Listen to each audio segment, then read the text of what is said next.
Mas hoje nós voltamos à exposição da primeira carta de João, no seu capítulo 3, e vamos fazer a exposição dos versos de 1 a 10. E eu diria para você, inicialmente, que você não pode perder de vista que João está falando a respeito de uma realidade muito difícil que ele estava enfrentando, porque aquela igreja, ou as igrejas, não se sabe muito certamente, ela vivia uma influência daqueles que eram gnósticos, daqueles que já tinham uma ideia em que diziam que a parte espiritual era superior à parte física, ao corpo, e portanto não importava a maneira com a qual você vivesse, porque na verdade o corpo era como se fosse uma prisão para a alma. Era essa a ideia. Mas João, escrevendo à igreja, ele vai falar sobre a nossa filiação em Deus. Ele vai falar aqui também, de maneira muito clara, sobre essa nova vida que nós temos em Cristo. E ele começa dizendo algo muito importante. Ele começa falando a respeito de uma tônica que era sua, bem particular, que era a questão do amor. Ele é conhecido como o apóstolo do amor. O autor desta carta é João, o apóstolo do amor. E ele diz: vede que grande amor nos tem concedido o Pai, a ponto de sermos chamados filhos de Deus. Ou seja, nós temos o privilégio de sermos chamados filhos de Deus. Ou seja, você é filho de Deus, eu sou filho de Deus. Não somos apenas criaturas de Deus, nós somos filhos de Deus por tudo aquilo que Cristo realizou. Cristo é o unigênito do Pai, mas nós também somos filhos por adoção, e é importante que isso esteja em nossa mente. E o texto diz para nós ainda, veja comigo na parte final do versículo 1, e de fato somos filhos de Deus. Por essa razão o mundo não nos conhece, porquanto não o conheceu a Ele mesmo. Assim como o mundo rejeitou a Cristo e a sua mensagem, da mesma forma também o mundo não nos conhece, o mundo não nos entende, o mundo não costuma se agradar muito da convivência com os cristãos. Os cristãos geralmente são aqueles que quando nós chegamos, as pessoas ficam meio melindradas conosco, elas mudam o seu comportamento, se sentem um pouco desconfortáveis com a chegada do cristão. Então, o cristão, ele não é muito bem-vindo em alguns lugares. Tem gente que se sente incomodada. Você pode não ter aberto a boca, você pode não ter falado coisa alguma, você foi delicado, você foi cortês, mas ainda assim, as pessoas, elas olham para você de uma maneira um pouco estranha, como se você fosse uma pessoa do outro mundo, fosse uma pessoa esquisita. Então, o mundo tem uma profunda dificuldade. Assim como rejeitou a Cristo, o mundo também nos rejeita. Às vezes chegam para nós e dizem assim: para com essa conversa, isso foi para aquele tempo, isso não tem nada a ver com a gente, os tempos mudaram, que isso? Tenha a cabeça aberta, não fique com essa cabeça tão fechada, tão confinada, os tempos são outros. Mas João diz que, de fato, os cristãos, eles não são reconhecidos, assim como também o próprio Cristo não foi, porque sua mensagem, ela era uma mensagem confrontadora, era uma mensagem que não deixava ninguém em paz, sossegado. E a gente costuma dizer que também o crente é assim, né? O crente não consegue pecar em paz. O crente, ele sente um desconforto quando peca, né? Quando ele erra, é uma coisa horrível que vem no nosso coração.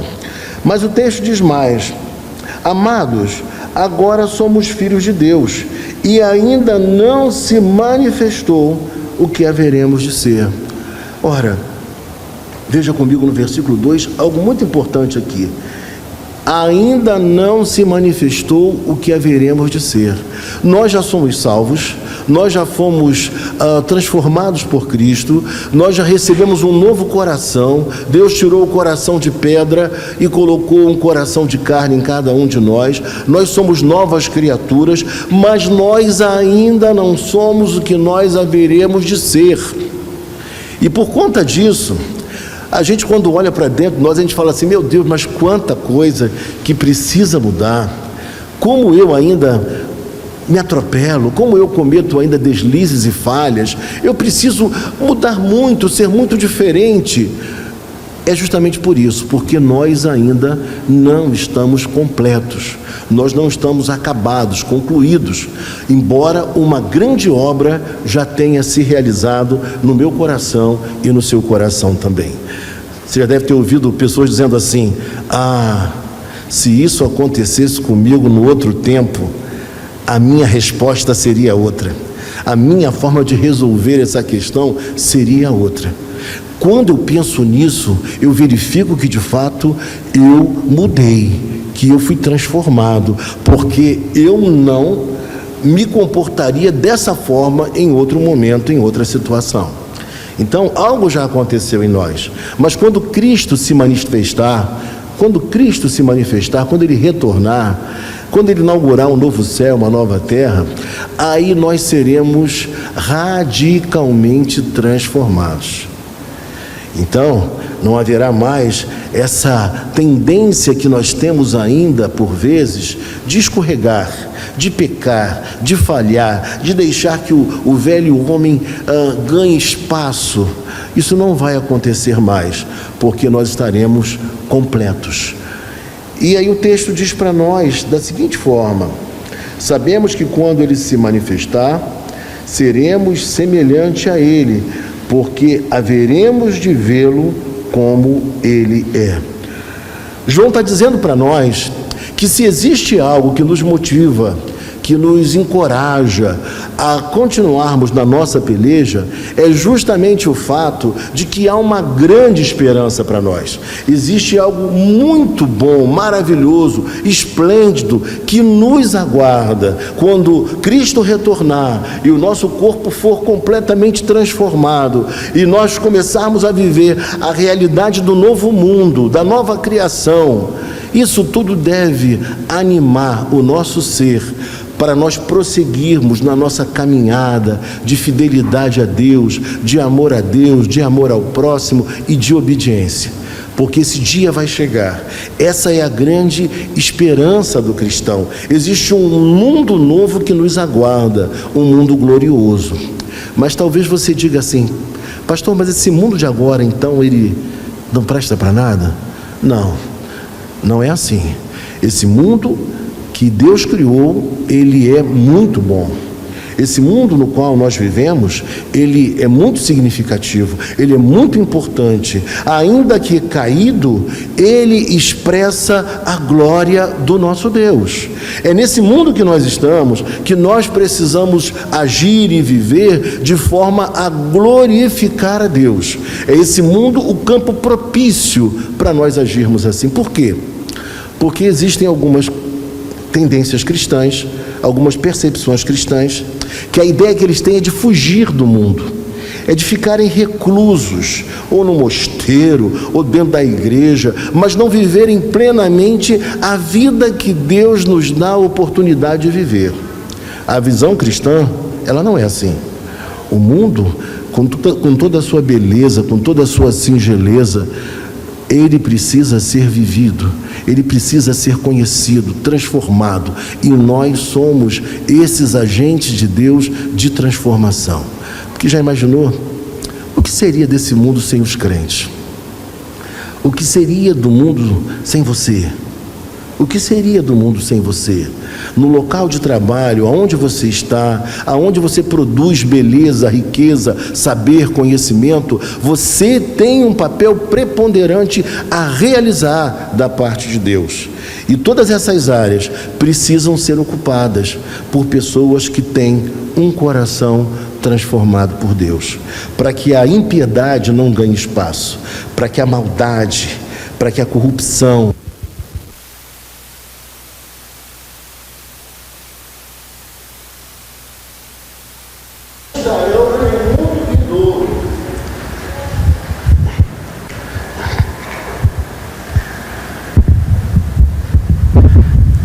mas que não estarão no mundo vindouro, que essas coisas elas possam ser freadas, freada a maldade, freada a corrupção. Então tudo isso não pode persistir, e nós somos instrumentos de Deus para fazer uma grande e profunda diferença nos ambientes em que nós adentramos. E quando olhamos para o texto vai dizer para nós que essa esperança na vida futura é a esperança da restauração dos filhos de Deus, como está em Romanos capítulo 8, versículo 18 a 25. Haverá uma restauração, o homem será restaurado, e nessa nova realidade não haverá mais tristeza, não haverá mais dor, não haverá mais pranto, não haverá mais choro.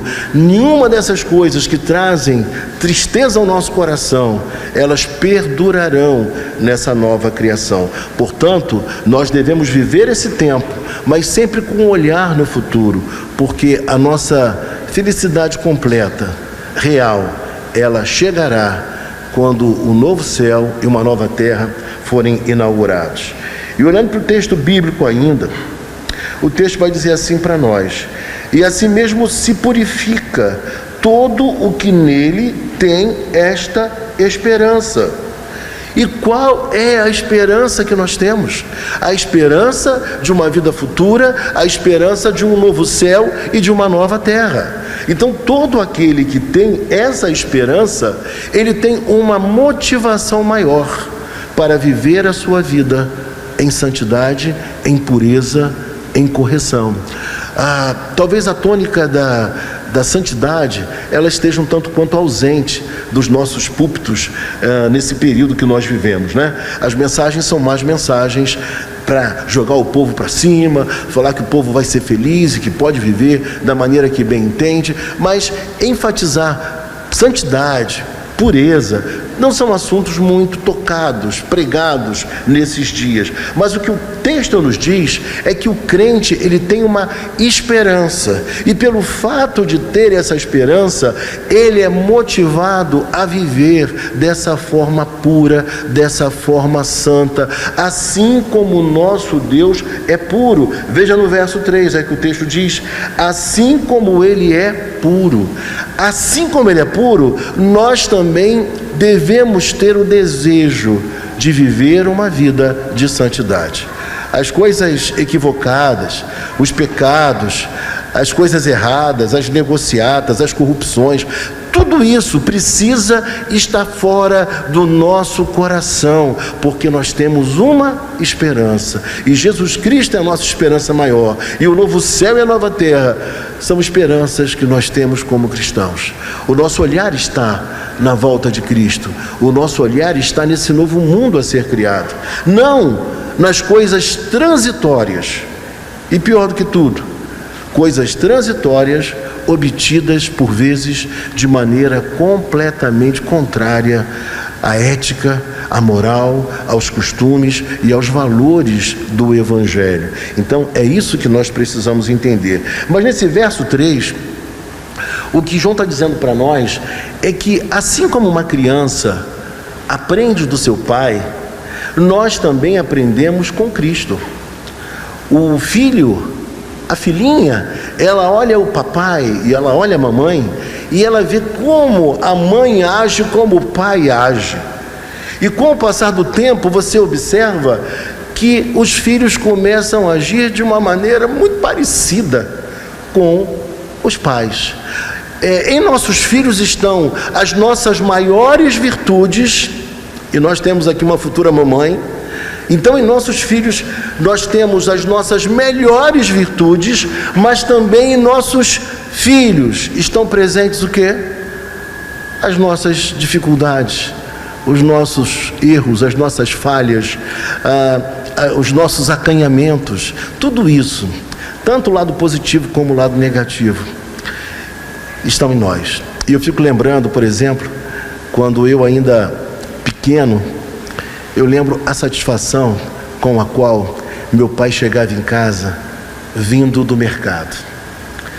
Hoje em dia muita gente fala assim: ai, é o mercado, eu não quero ir ao mercado não, tudo cheio, não sei o quê. Meu pai, ele vinha com uma alegria, com uma satisfação. Não era para ele uma coisa corriqueira, que se fazia meio que chateado. Não, ele vinha do mercado com uma profunda e grande alegria. E constantemente ele fazia isso. Havia uma satisfação de suprir as nossas necessidades, de trazer as coisas para dentro de casa, de abrir a despensa e ver que ela estava suprida, de abrir a geladeira e observar que nós tínhamos tudo o que era necessário para aquela semana. E assim ele agia, e assim ele vivia. E o que acontece hoje comigo? Eu vivo constantemente no mercado. Minha mulher fala, até quando você viaja, você tem que conhecer o mercado da cidade. Mas ontem fomos a Duque de Caxias, eu e alguns amigos e irmãos aqui da igreja. E se não fosse Rafael me impedir, eu teria entrado no mercado. Não pastor, não dá o tempo, vamos embora. Eu queria entrar no mercado. E quando eu vou ao mercado, eu chego em casa, eu chego com alegria. Eu vou diversas vezes na semana e volto com muita alegria. Sabe por quê? Eu via meu pai fazer igualzinho. Era assim que meu pai agia. E ele ia com satisfação, ele ia com alegria. E o que João quer mostrar para nós é que, além de nós termos um coração transformado, o Espírito Santo atuou em nós, regenerou a nossa vida, tirou o coração de pedra e colocou um coração de carne. Mas, além disso, aquilo que nós vimos em Jesus Cristo, aquilo que nós lemos no Evangelho, é extremamente motivador para que nós vivamos da mesma maneira com a qual ele viveu. É olhar para o Evangelho, pensar em Jesus, como que Jesus agiria numa situação semelhante à que eu estou vivendo agora. Então, isso nos impulsiona, é o exemplo. O exemplo realmente, como dizem por aí, né? O exemplo ele arrebata. E nós agimos segundo aquilo que vemos em Jesus Cristo. Então, assim como ele é puro, nós também devemos ser puros, por mais desafiador que isso possa ser. Versículo 4 nos diz: todo aquele que pratica o pecado também transgride a lei, porque o pecado é a transgressão da lei. Ele está dizendo para nós que todo aquele que vive praticando o pecado, vive na prática do pecado, o pecado faz parte do seu jeito de ser, do seu estilo de vida. Para pessoas assim, é que ele está dizendo aqui, essas pessoas, na verdade, elas estão transgredindo a lei moral de Deus. Você já viu pessoas que pecam e já saem de casa para pecar? O pecado não é o que aconteceu, mas o pecado foi concebido antecipadamente, tramado, pensado, articulado.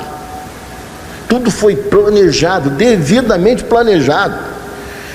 Passar a perna em alguém, cometer algum crime, assaltar, fazer algum ato de corrupção, tudo foi maquinado e antecipadamente pensado. E é isso que João está dizendo para nós. Todo aquele que pratica o pecado também transgride a lei moral de Deus. Ele vive nessa prática, ele encontra satisfação.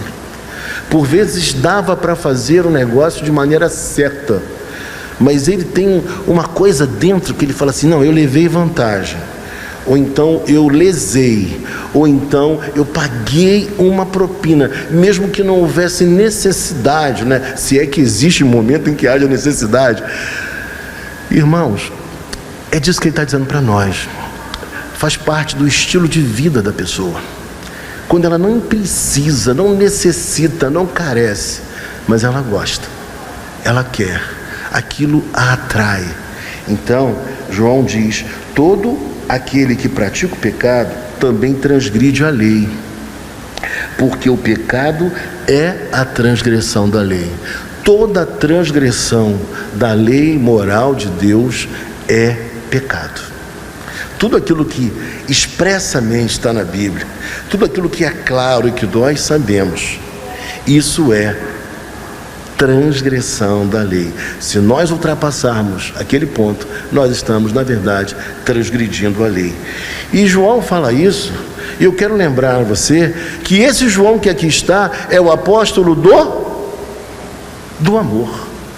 Veja que o apóstolo do amor, ele fala coisas difíceis de serem comunicadas e faladas e conversadas, mas ele o faz porque ele é o apóstolo do amor. Ele fala porque ama, ele fala porque quer o bem dos seus discípulos, ele quer o bem da igreja. E é importante que todos nós tenhamos essa noção, que o que João está dizendo porque ama.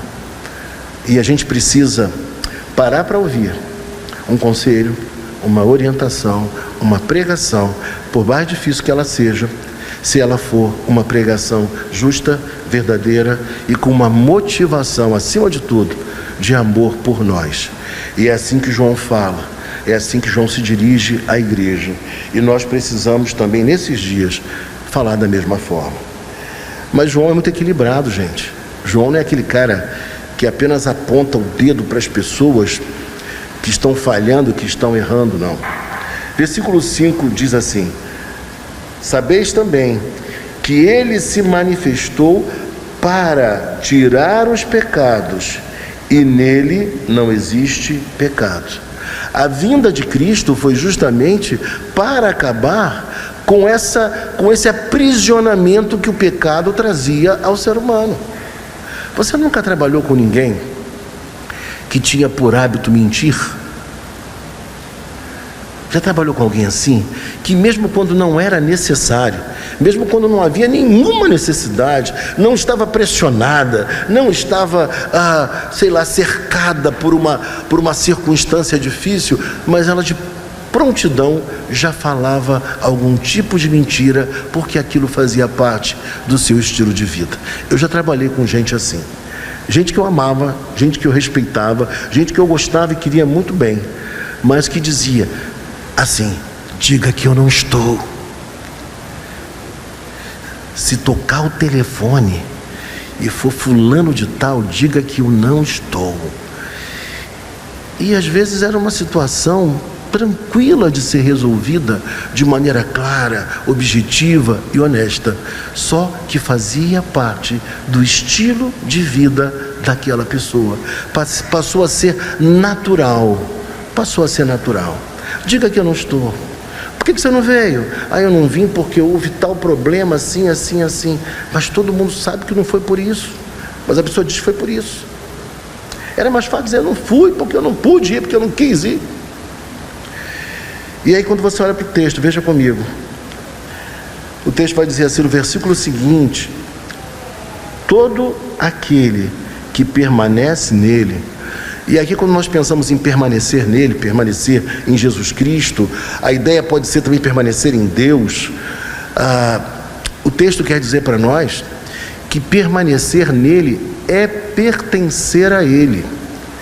Permanece aquele que pertence a ele. Quem pertence a ele não tem como não permanecer. Todo aquele que é de Cristo, ele permanece. Todo aquele que é de Deus, ele continua. Por mais que haja uma tristeza, um problema, uma dificuldade, ele continua, ele permanece. E diz mais: todo aquele que permanece nele, veja comigo, não vive pecando. Não tem o pecado como um estilo de vida. Pode pecar? Claro que pode, porque a própria palavra fala para nós, em 1 de João, capítulo 1, versículo 9, se confessarmos os nossos pecados, ele é fiel e justo para nos perdoar os pecados e nos purificar de toda injustiça. Então é sinal de que nós pecamos. No mesmo texto fala que nós temos um advogado junto ao Pai. Então todos nós pecamos, só que agora nós temos agora em nós um novo eu. Nós somos agora uma nova pessoa, nós somos uma outra criatura. Os nossos valores não são mais os mesmos valores que eram até então.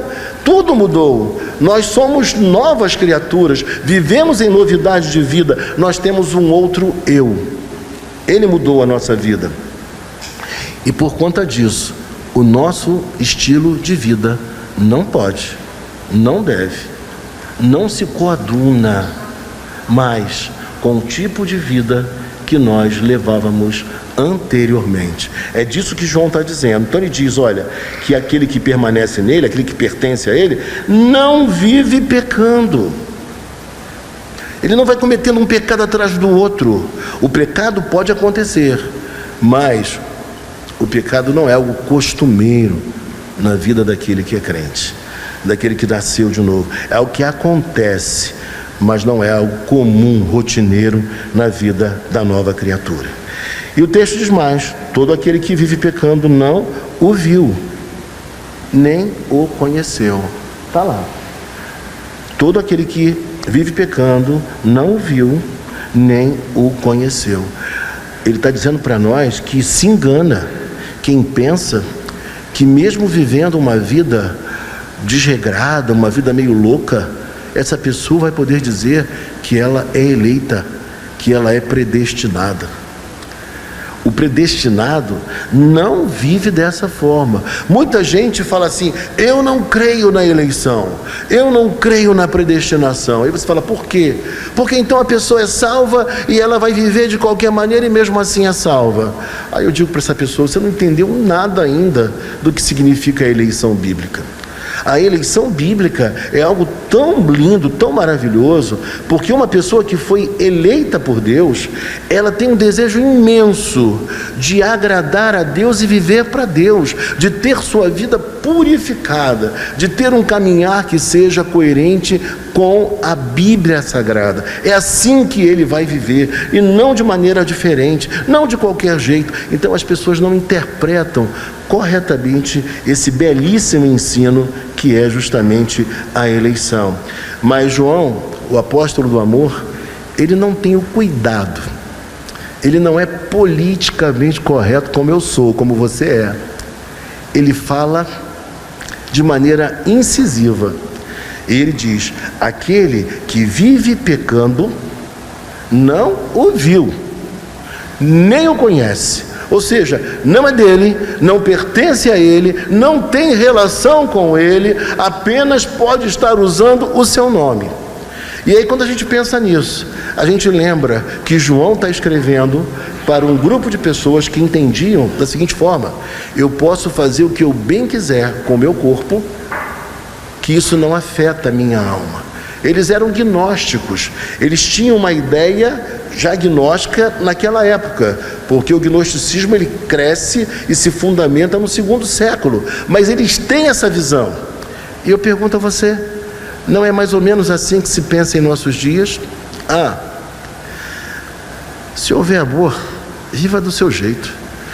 Se você ama, tudo que você fizer é permitido. Se você ama, tranquilo, tenha quantos namorados você quiser ter, viva do seu jeito, não importa, isso não afeta você, você está acima disso. Mentira, não é o que a Bíblia fala. A Bíblia ela nos aponta um caminho da santidade, um caminho de uma vida coerente, é o que a Bíblia fala para nós. Então João taxativamente diz aquilo que nós por vezes não falamos, que aquele que vive pecando, ele na verdade não viu, nem tampouco o conhece, não conhece. E quando chega no versículo de número 7, ele vai fazer agora uma distinção entre aqueles que são filhos de Deus e aqueles que são o quê? Filhos do maligno. Agora imagine você, João, o apóstolo do amor. Eu friso isso, é importante repetir. João, o apóstolo do amor, ele fala que existem 2 grupos de pessoas. Existe um grupo de pessoas que é formado pelos filhos de Deus, mas existe um outro que é dos filhos do maligno. E qual seria, biblicamente, essa distinção? Eu quero saber que distinção é essa. Eu quero entender isso melhor. Mas eu digo para você nesta hora, o que João está dizendo aqui não encontra eco nos ouvidos pós-modernos. O que João está dizendo aqui é profundamente desagradável ao homem do século 21.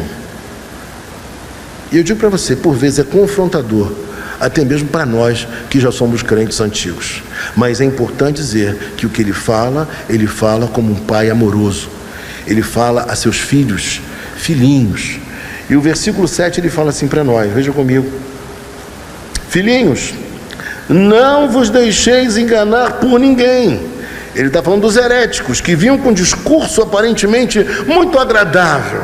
Aquele discurso que diz: olha, viva do seu jeito, Jesus te ama, não tem problema não, o amor está acima de tudo, é o amor. Mas ele fala para nós, não é bem isso. Ele diz: filhinhos, não vos deixeis enganar por ninguém. E se ele fala que não vos deixeis enganar por ninguém, é porque ele sabia que existe o discurso enganador, que existe um discurso que ele é enganoso.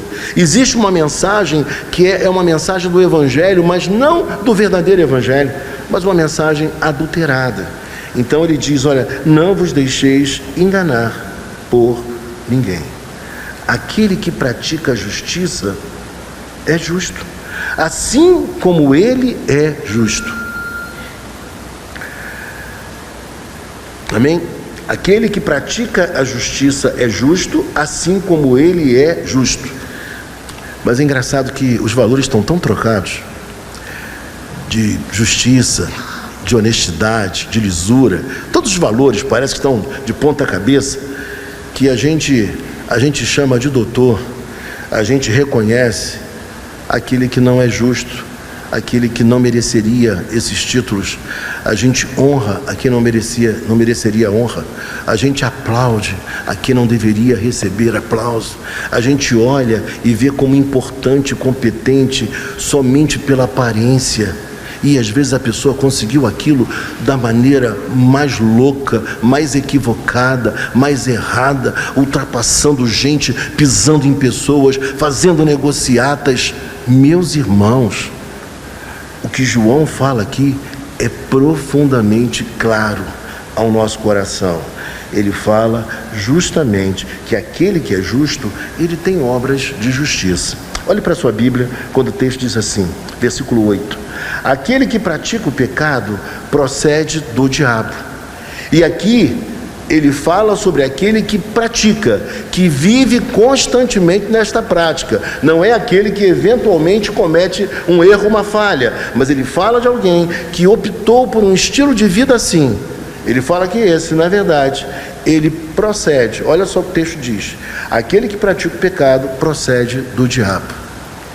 Porém, o diabo vive pecando desde o princípio. Quando desde o princípio? Gênesis capítulo 3, versículos de 1 a 5. Na queda de Adão, ele estava lá. Adão e Eva, ele estava lá. João capítulo 8, versículo 44, nos fala que ele é o pai da mentira. Então é ele está desde o princípio.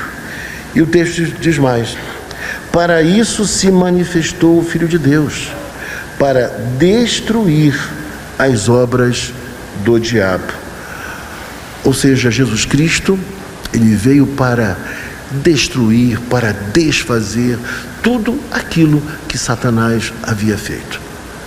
E a gente precisa estar muito atento a isso, porque a mentira, o pecado, ele não é propriamente do cristão, ele tem procedência maligna. E nós, como cristãos, precisamos agir de maneira completamente diferente. Veja comigo agora no versículo seguinte, quando o texto vai dizer: todo aquele que é nascido de Deus, todo aquele que é nascido de Deus. João aqui vai dizer para nós que quem é nascido de Deus não é nascido de Deus porque ele assim o quis, independentemente de Deus.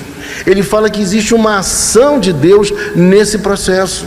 Ele está dizendo: olha, todo aquele que é nascido de Deus, houve uma ação de Deus, um ato divino sobre aquela pessoa, e essa pessoa que recebeu algo sobrenatural da parte de Deus, não vive da mesma maneira que vivia até então.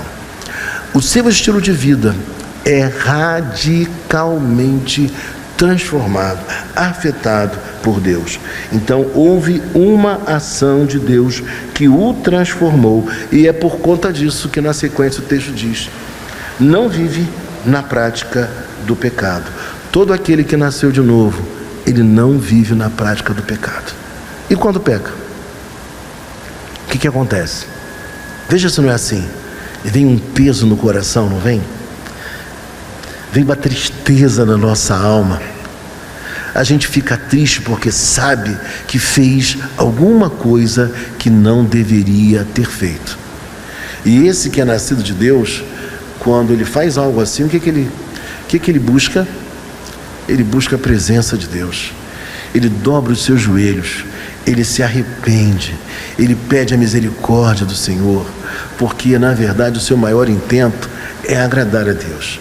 Por mais que o mundo tenha todas essas seduções, atrações, coisas que mexem com a gente, ainda assim, lá no nosso íntimo, o nosso maior desejo é o desejo de agradar a Deus, de glorificar a Deus, de conformar a nossa vida com a santa vontade do Senhor. E o texto diz: não vive na prática do pecado, pois o que permanece nele é a divina semente. Ora, esse não pode viver pecando, porque é nascido de Deus. Então, João ele é enfático, ele parece que volta, ele vai ruminando o texto para levar você de maneira lógica a entender que existe uma incongruência entre o pecado e o ser cristão. Uma incompatibilidade. O cristão não pode viver na prática do pecado. Eu acho curioso quando eu lembro, Quando eu lembro da história de Davi, Davi, segundo alguns estudiosos, ele ficou 1 ano sem se arrepender. 1 ano sem se arrepender. E você deve lembrar que ele sentiu várias coisas no corpo, dores no corpo. Ele sentiu um desconforto tremendo, porque o ser integral, o homem é um ser integral. Aquilo que nós fazemos no corpo afeta a nossa parte espiritual, a nossa alma, como também o contrário acontece. Nós estamos interligados, e é disso que nós precisamos entender. Não há como fragmentar o homem, como alguns naquela localidade assim pensavam. E por fim, João vai dizer assim para nós, versículo de número 10: nisto são manifestos os filhos de Deus e os filhos do diabo.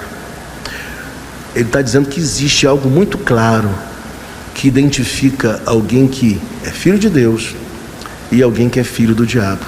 João é claro, João é objetivo nesse ponto, e ele vai dar para nós aqui um parâmetro para nós olharmos e pensarmos assim: como procede um filho de Deus e como procede um filho do diabo?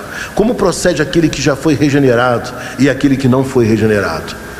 E o texto diz, nos esclarecendo: os filhos de Deus e os filhos do diabo, todo aquele que pratica justiça, todo aquele que não pratica justiça, não procede de Deus. Então, se alguém não pratica justiça, esse alguém não é filho de Deus. Se alguém não tem prazer na justiça, esse alguém não é filho de Deus. E ele diz mais: nem aquele que não ama a seu irmão. Então, 2 coisas importantes aqui. As marcas do verdadeiro cristão, do filho de Deus, a primeira marca é a marca da obediência.